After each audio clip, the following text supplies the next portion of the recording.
بسم اللہ الرحمن الرحیم۔ اللہ کے نام سے شروع جو بہت مہربان نہایت رحم کرنے والا ہے۔ سورہ نساء مدنی ہے، اس میں 174 آیات ہیں اور 24 رکوع ہیں۔ شروع اللہ کے نام سے جو سب سے مہربان بہت مہربان ہے۔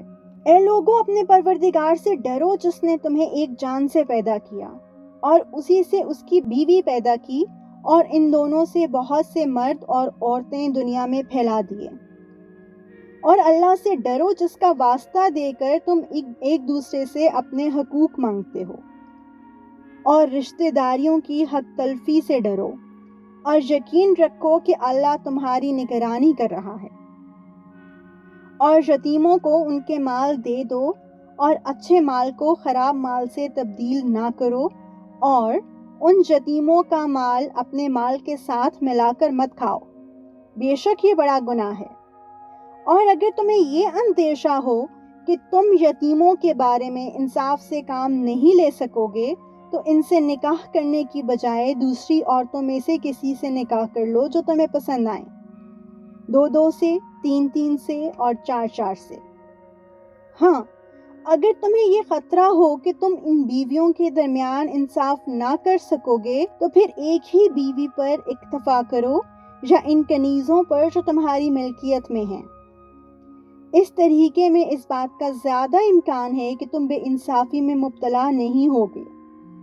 اور عورتوں کو ان کے مہر خوشی سے دیا کرو۔ ہاں، اگر وہ خود اس کا کچھ حصہ تمہارے لیے خوش دلی سے چھوڑ دیں تو اسے خوشگواری اور مزے سے کھا لو۔ اور ناسمجھ یتیموں کو اپنے وہ مال حوالے نہ کرو جن کو اللہ نے تمہارے لیے زندگی کا سرمایہ بنایا ہے۔ ہاں، ان میں سے کھلاؤ اور پہناؤ اور ان سے مناسب انداز میں بات کر لو۔ اور یتیموں کو جانچتے رہو یہاں تک کہ جب وہ نکاح کے لائق عمر کو پہنچ جائیں تو اگر تم یہ محسوس کرو کہ ان میں سمجھداری آ چکی ہے تو ان کے مال انہی کے حوالے کر دو، اور یہ مال فضول خرچی کر کے اور یہ سوچ کر جلدی نہ کھا بیٹھو کہ وہ کہیں بڑے نہ ہو جائیں۔ اور یتیموں کے سرپرستوں میں سے جو خود مالدار ہو وہ تو اپنے آپ کو یتیم کا مال کھانے سے بالکل پاک رکھے۔ ہاں، اگر وہ خود محتاج ہو تو معروف طریقہ کار کو ملحوظ رکھتے ہوئے کھا لے۔ پھر جب تم ان کے مال انہیں دو تو ان پر گواہ بنا لو، اور اللہ حساب لینے کے لیے کافی ہے۔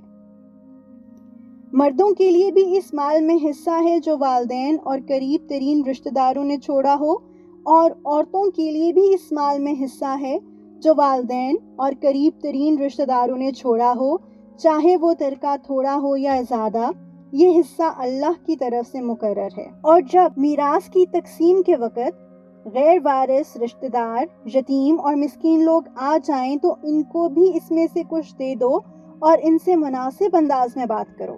اور وہ لوگ یتیموں کے مال میں رد و بدل کرنے سے ڈریں جو اگر اپنے پیچھے کمزور بچے چھوڑ کر جائیں تو ان کی طرف سے فکر مند رہیں گے، لہٰذا وہ اللہ سے ڈریں اور سیدھی بات کہا کریں۔